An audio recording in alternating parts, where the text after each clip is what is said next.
السلام علیکم ورحمۃ اللہ وبرکاتہ۔ الحمد للہ وکفی وسلام علی عبادہ الذین اصطفی والتقی والعفاف والغنی، اما بعد فقد قال اللہ تبارک وتعالی فی القرآن المجید والفرقان الحمید۔ فأعوذ باللہ من الشیطان الرجیم، بسم اللہ الرحمن الرحیم۔ ألم نشرح لك صدرك ووضعنا عنك وزرك الذي أنقض ظهرك ورفعنا لك ذكرك، صدق الله مولانا العظيم۔ اللهم صل على سيدنا ومولانا محمد وبارك وسلم كما تحب وترضى عدد ما تحب وترضى۔ محترم ناظرین، حاضرین، سامعین، بھائیوں، بزرگوں اور دوستوں، معزز خواتین، ہماری ماں بہنوں، تصوف کے عنوان سے جو سلسلہ چل رہا ہے اس میں موضوع چل رہا ہے ایمانی زندگی کے تقاضے۔ تو اسی مضمون کے تحت سماعت فرمائیں کچھ اکابرین کے ارشادات، فرمودات، احادیث اور قرآن کے ذریعے سے جو ہے اس کا ثبوت۔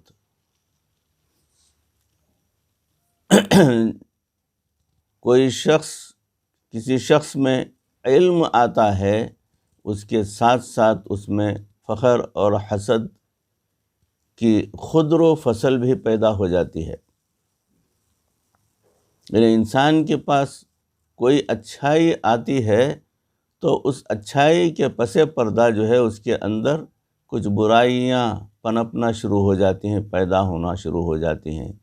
پچھلے مضمون میں آپ کو جو ہے مثالیں دی گئی تھیں، بتایا گیا تھا کہ فصل جو ہے بوئی جاتی ہے، دانے ڈالے جاتے ہیں، جب وہ موڑ پھٹ کر جو ہے پودا اگنا شروع ہوتا ہے تو دیکھا جاتا ہے کہ وہیں پر اس کے آزو بازو میں دوسرے غیر ضروری پودے بھی جو ہے اگنا شروع ہو جاتے ہیں۔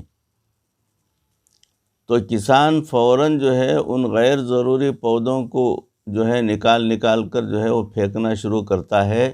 وہ صرف جو پودوں کی جو ہے اس نے بیج ڈالی تھی، فصل ڈالی تھی، بس اسی کو محفوظ رکھنا چاہتا ہے۔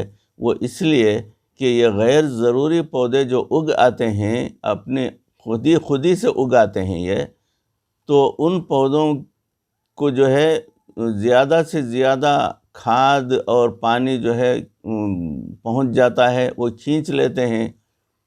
جو ضروری بیج ڈالی گئی تھی، فصل ڈالی گئی تھی، اس کو جو ہے باقاعدہ کھاد نہیں پہنچتی اور پانی نہیں پہنچتا، جس کی وجہ سے وہ پنپنا مشکل ہو جاتا ہے۔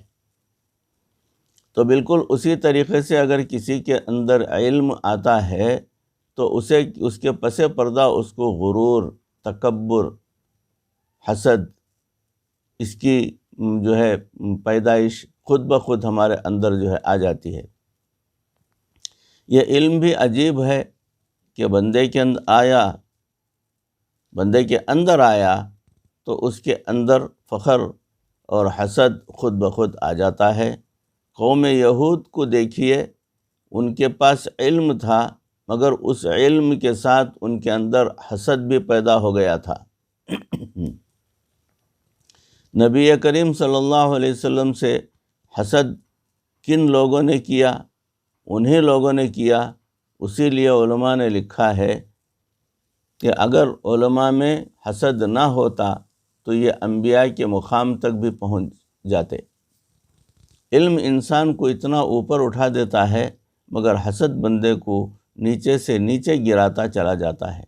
اسی لیے آپ دیکھیں گے کہ جہاں علم آیا وہاں حسد کی خضر و فصل بھی پیدا ہو گئی، ایک دوسرے کے ساتھ نہیں بنتی، سینگ نہیں سماتے، اور یہی چیز انسان کی تنزلی اور اس کی گراوٹ کا سبب بن جاتی ہے۔ اسی طرح جس بندے میں شہرت آ جاتی ہے اس میں بناوٹ اور ریاکاری کی فصل خود بخود پیدا ہو جاتی ہے۔ آپ ذرا ٹی وی کے قراء کی شکلیں دیکھا کریں، آپ کو ساری باتیں خود بخود سمجھ میں آ جائیں گی۔ اب چونکہ ریڈیو کے قاری بن گئے، ٹی وی کے قاری بن گئے، اسی لیے بناوٹ آ جاتی ہے۔ سج دھج کر رہنا، بن سنور کر رہنا ان کا شعار بن جاتا ہے۔ کیا فائدہ اس اسکرین کے مولوی بننے کا کہ سنت ہی چھوٹی چلی جائے، کہنے کو علامہ اور چہرے پر سنت ہی پوری نظر نہیں آتی؟ تو معلوم ہوا کہ جہاں شہرت آئی، بناوٹ اور ریاکاری کی فصل خود بخود پیدا ہو گئی۔ اسی طرح جہاں حسن و جمال آتا ہے وہاں نمائش کی فصل خود بخود اگ آتی ہے۔ اس لیے آپ دیکھیں کہ عورتیں بے پردہ ہو کر کیوں باہر پھرتی ہیں؟ کبھی میلے منہ سے نکلیں گی؟ ہرگز نہیں، کبھی نہیں۔ کیسے نکلتی ہیں؟ نکلنے سے پہلے آدھا گھنٹہ تیار ہوتی ہیں اور پھر سمجھتی ہیں کہ اب ہم اتنی خوبصورت ہیں کہ کوئی ہمیں دیکھے گا تو پھر وہ ہمیں پیار کیے بغیر رہ نہیں سکے گا۔ تو جہاں حسن و جمال آیا اس کے ساتھ بناوٹ اور نمائش خود بخود آ گئی۔ اسی لیے بے پردہ عورتوں کو باہر نکلنے سے روکنے کا آسان طریقہ بتایا گیا ہے۔ ان کو کہو کہ سادہ کپڑے پہنو۔ سادہ کپڑے پہن کر کبھی باہر نہیں نکل سکتی۔ یہ رنگ برنگے کپڑے، بہترین کپڑے جہاں آئے وہاں بے پردگی آ گئی۔ معلوم ہوا کہ جہاں اچھی چیزیں آتی ہیں وہاں غیر مطلوب قسم کی بہت سی فصلیں خود بخود اگ آتی ہیں۔ تو جیسے کسان اپنے کھیت میں خضرو فصلوں کو تلف کر دیتا ہے تب اس کی صحیح فصل اچھی ہوتی ہے۔ انسان کی بھی یہ ذمہ داری کہ وہ اپنے اندر پیدا ہونے والے ان رذائل کو ختم کر دے تو اس کے اخلاق کی فصل اچھی ہوگی اور اللہ کے ہاں یہ انسان کامیاب ہوگا۔ انسان کی زندگی کے دو رخ ہوتے ہیں، دو زاویے ہوتے ہیں۔ ایک ہوتی ہے خود رخی کی زندگی اور ایک ہوتی ہے خدا رخی کی زندگی۔ خود رخی کی زندگی کا کیا مطلب ہے؟ خود رخی زندگی کا مطلب یہ کہ میری منشا پوری ہوگی، میری مرضی پوری ہوگی، اور خدا رخی کی زندگی کا کیا مطلب ہے کہ اللہ رب العزت کی منشا پوری ہو۔ چنانچہ ایک ہوتی ہے منچاہی زندگی اور ایک ہوتی ہے رب چاہی زندگی۔ زندگی کے ہمیشہ یہ دو مختلف انداز ہوتے ہیں۔ ایک کو کہتے ہیں سیلف اورینٹڈ لائف اور دوسری کو کہتے ہیں گاڈ اورینٹڈ لائف۔ یہ دو الگ الگ زندگیاں ہیں۔ اب دونوں کے نتائج بھی مختلف ہیں۔ مثلاً جو منچاہی زندگی ہو اس میں خود غرضی آتی ہے، خواہش پرستی آتی ہے، مفاد پرستی آتی ہے، زن پرستی آتی ہے، زر پرستی آتی ہے، نفس پرستی آتی ہے، شہوت پرستی، یہ تمام من چاہی زندگی کے نتائج ہوتے ہیں۔ اور جو رب چاہی زندگی ہوتی ہے اس میں اصول پرستی، حقیقت پرستی اور خدا پرستی انسان کی زندگی میں آ جاتی ہے۔ اب دیکھیے، آج دنیا کے اندر کچھوے کی زندگی 150 سال، مگرمچھ کی زندگی 200 سال، درختوں کی زندگی 1000 سال، ایسے درخت دنیا میں موجود ہیں۔ پہاڑوں کی زندگی لاکھوں سال، جبکہ انسان کی زندگی صرف 60 اور 70 سال، اور وہ بھی آرزوؤں بھری زندگی، حسرتوں بھری زندگی۔ عقل مند انسان وہ ہے جو انسان کی آرزوؤں اور حسرتوں سے جان چھڑا کر اپنی منچاہی زندگی کو چھوڑ دے اور اب رب چاہی زندگی کو اختیار کر لے۔ کتنا عجیب ہے وہ پانا کہ جس کا انجام کھونے کے سوا کچھ نہیں ہوتا۔ ذرا توجہ فرمائیے کہ کتنا عجیب ہے وہ پانا کہ جس کا انجام کھونے کے سوا کچھ نہیں ہوتا۔ زندگی میں انسان اپنی آرزوئیں پا بھی لے تو بالآخر اس کا انجام کھونا ہے۔ جو بھی زندگی میں خواہش پوری کر لے اس کا انجام بالآخر ان چیزوں کو کھو دینا ہے۔ وہ کتنا عجیب ہے وہ پانا کہ جس کا انجام کھونے کے سوا کچھ نہیں ہوتا۔ تو معلوم ہوا کہ عقل مند انسان وہی ہے جو دنیا میں آرزوئیں پوری کرنے کی بجائے اپنے مولا کی منشا کو پورا کرے، تاکہ اللہ قیامت کے دن اس کو اپنے پسندیدہ بندوں میں شامل فرمائیں۔ ایک نکتے کی بات ذرا سمجھیے، ہر بیج کے اندر درخت چھپا ہوا ہوتا ہے۔ اگر اس بیج کو سازگار ماحول مل جائے، اگر سازگار ماحول نہ ملے تو بیج درخت نہیں بن سکتا۔ اسی لیے ہر بیج کے اندر درخت بننے کی صلاحیت تو موجود ہوتی ہے، مگر ہر بیج درخت نہیں بنا کرتا۔ درخت وہی بنتا ہے جس کو سازگار ماحول مل جائے، اور جس کو کلر والی زمین مل جائے تو وہ بیج ویسے ہی ختم ہو جاتا ہے۔ اسی طرح جس انسان کو غلط ماحول مل جائے اس کے اندر انسان کامل کا بیج موجود ہوتا ہے، مگر وہ بیج تلف ہو جاتا ہے۔ انسان کامل وہی بنتا ہے جس کو اچھا ماحول مل جائے۔ دیکھیے، جب تک بیج مٹے نہیں تب تک وہ درخت نہیں بنتا۔ اسی طرح جب تک انسان مٹے نہیں تب تک وہ انسان کامل نہیں بنتا۔ آج دنیا جانتی ہے کہ ایک ذرہ جو سب سے چھوٹا ہوتا ہے اس کو ایٹم کہتے ہیں۔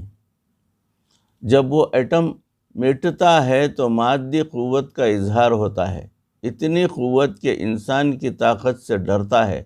جب ایٹم ٹوٹتا ہے تو جو اس کی طاقت ہوتی ہے وہ شہروں کو ختم کر کے رکھ دیتی ہے، مٹا کر رکھ دیتی ہے۔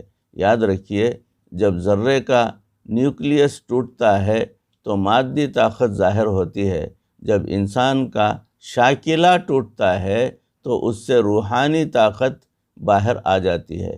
جیسے ایٹم کا نیوکلیس ہوتا ہے اسی طرح انسان کا بھی ایک شاکلہ ہوتا ہے۔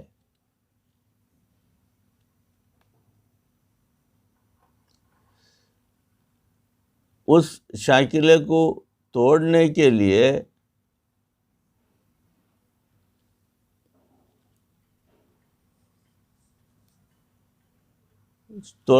اس شاکلے کو توڑنے کی ضرورت ہوتی ہے، اس انا کو اس میں توڑنے کی ضرورت ہوتی ہے۔ جس نے اس شاکلہ کو توڑ لیا اس میں میں کو توڑ لیا، اس بندے کی پھر روحانی طاقت ظاہر ہو گئی، پھر انسان وہ کام کر دکھاتا ہے جو جن بھی نہیں کر سکتا۔ دیکھیے، حضرت سلیمان علیہ السلام نے اپنی محفل میں جنوں کو کہا تھا کہ میں تم میں سے کون ہے جو تخت کو میرے پاس لے آئے؟ بلقیس کا تخت، وہ ہزاروں میل کے فاصلے پر اپنی حکومت کرتی تھی بلقیس۔ اس کا جو تخت تھا وہ دنیا کا لاجواب تخت تھا، اتنا بڑا تخت۔ اب بلقیس کو جو ہے سلیمان علیہ السلام نے دعوت دے دی، وہ آنے والی تھی، وہ نکل چکی تھی اور راستے میں تھی، تو سلیمان علیہ السلام نے پوچھا کہ اس کو بٹھانے کے لیے تو تخت کی ضرورت ہے۔ اب بہترین اور بڑا تخت تو اسی کا ہے، تو جنات میں سے کون ہے جو جا کر وہ تخت جو ہے بلقیس کے پہنچنے سے پہلے یہاں لا کر رکھ دے؟ جنہوں نے جواب دیا کہ ہم اس کو اتنی دیر میں لا سکتے ہیں کہ جتنی دیر میں مجلس ختم ہو۔ قرآن گواہی دے رہا ہے۔ قال عفریت من الجن انا آتیک بہ قبل ان تقوم من مقامک، میں اس کو آپ کے پاس حاضر کر دیتا ہوں مگر جتنی دیر میں آپ مجلس برخاست کر کے کھڑے ہوں گے۔ آپ نے کہا بڑی دیر ہے، اس سے بھی جلدی چاہیے۔ اس وقت ایک عالم وہاں دربار میں بیٹھا ہوا تھا، جن، اس نے کہا قال الذی عنده علم من الکتاب انا آتیک بہ قبل ان یرتد الیک طرفک، کہا اس شخص نے، اس جن نے، کہ جس کے پاس کتاب کا علم تھا، میں آپ کے پاس اس تخت کو لا دیتا ہوں اس سے پہلے کہ آپ اپنی اس پلک کو جھپکیں۔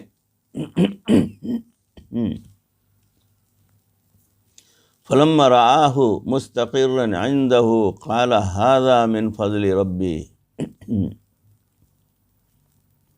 تو معلوم ہوا کہ جب انسان کی میں ٹوٹتی ہے، انا ٹوٹتی ہے، اس کا شاکلہ ٹوٹ جاتا ہے، پھر اللہ تعالیٰ اس انسان کو ایسی روحانی طاقت دیتے ہیں، وہ ایسے کام کر دکھاتا ہے جو کام پھر جنوں کے لیے بھی کرنے ناممکن ہوتے ہیں۔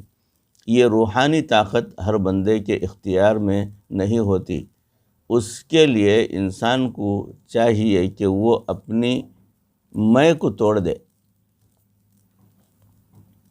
آج کے انسان نے اپنے آپ کو بھی سمجھنے میں غلطی کی اور اپنے رب کو بھی سمجھنے میں غلطی کی۔ کیا غلطی ہوئی؟ اپنے کو خدا جیسا سمجھ بیٹھا اور خدا کو اپنے جیسا سمجھ بیٹھا۔ اپنے کو خدا جیسا کیسے سمجھ بیٹھا؟ ایسے کہ وہ یہ چاہتا ہے کہ میری ہر منشا پوری ہو۔ اب ہر مرضی اللہ تعالیٰ کی ہی پوری ہوتی ہے۔ جیسے بعض اپنے گھر میں یہ کہتے ہیں کہ جناب یہاں وہ ہوگا جو میں چاہوں گا، میری مرضی کے مطابق تمہیں رہنا پڑے گا۔ دیکھا، اپنے کو خدا جیسا سمجھ بیٹھا کہ ہر حال میں میری مرضی پوری ہو۔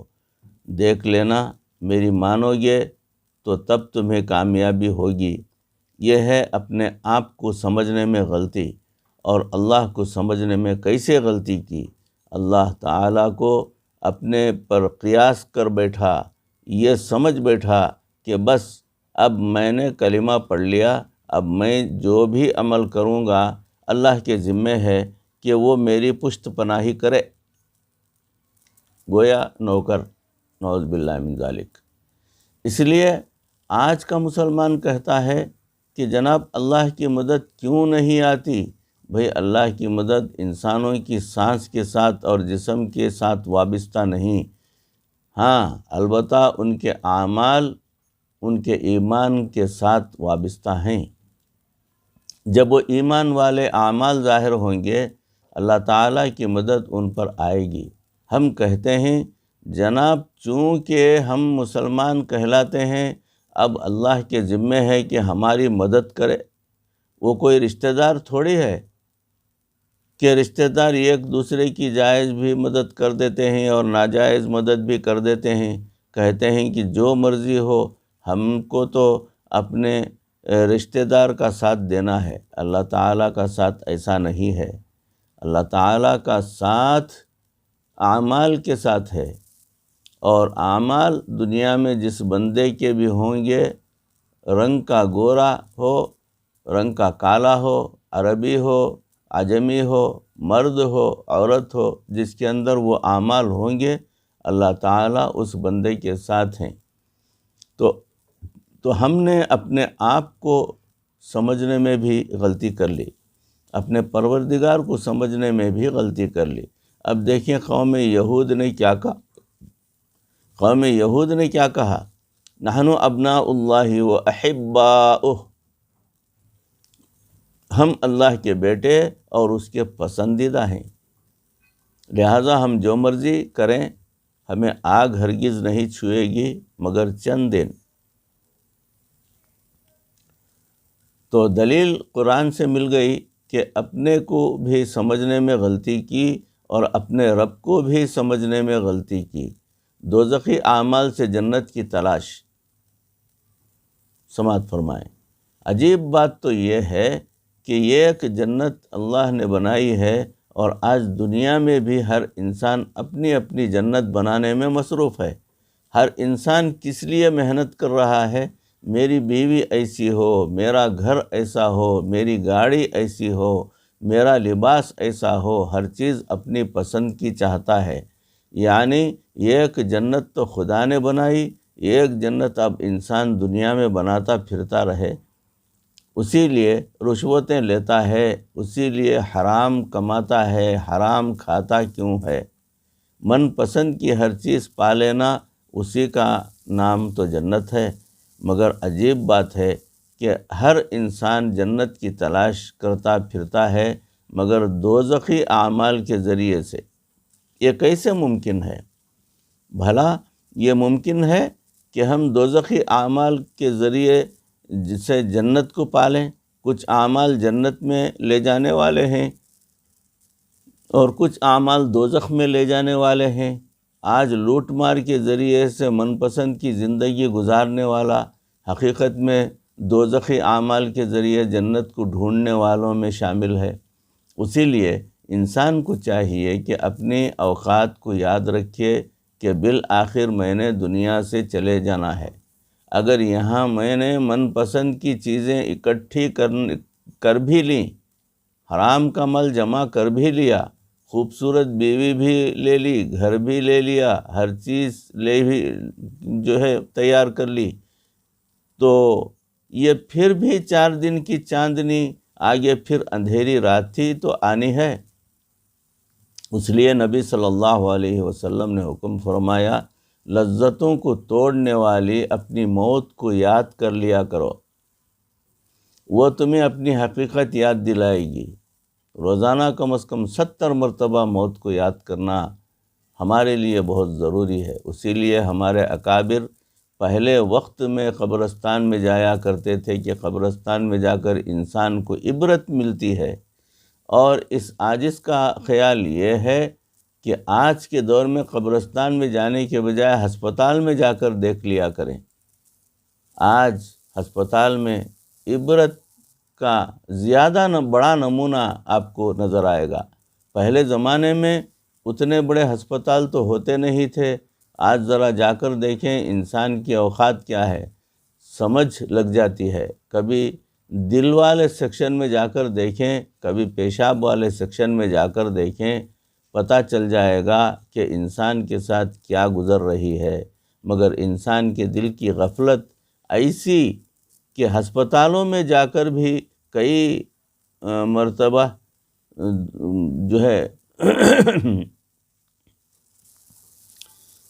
پریشانی دور نہیں ہوتی۔ خود مریضوں کو روزانہ ڈیل کرنے والے لوگ مریضوں کو ایسے برے امراض میں مبتلا دیکھنے والے ڈاکٹر اور ڈاکٹرنیاں، ان کے اپنے دل نرم نہیں ہوتے۔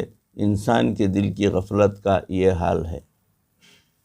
بھائیوں، بزرگوں اور دوستوں، معزز خواتین، ہماری ماں بہنوں، موضوع چل رہا ہے ایمانی زندگی کے تقاضے۔ تو اس کی اگلی کڑی انشاءاللہ العزیز اگلی نشست میں آپ حضرات کے روبرو پیش کی جائے گی۔ کہی سنی باتوں کو پروردگار ہمیں عمل کرنے کی توفیق عطا فرمائے۔ اللہ ہمارے دلوں کے اندر سچا اور پکا ایمان داخل فرما دے۔ یہ دنیا والی زندگی ہم سے دور رہے اور آخرت والی زندگی ہم کو پروردگار عطا فرمائے۔ ہمیں اخلاص کی دولت عطا فرمائے اور ہمیں ہماری اصلاح فرمائے۔ مرتے دم تک پروردگار کسی کا محتاج نہ بنائے۔ ایمان پر اور کلمہ والی موت پر ہماری آخر فرمائے۔ پروردگار ہماری ان دعاؤں کو محض اپنے فضل و کرم سے آقائے نامدار حضرت محمد الرسول اللہ صلی اللہ علیہ وسلم کے صدقے اور طفیل سے قبول فرمائے۔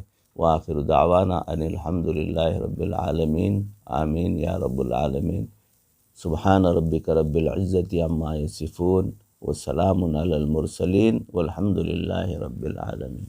السلام علیکم ورحمۃ اللہ وبرکاتہ۔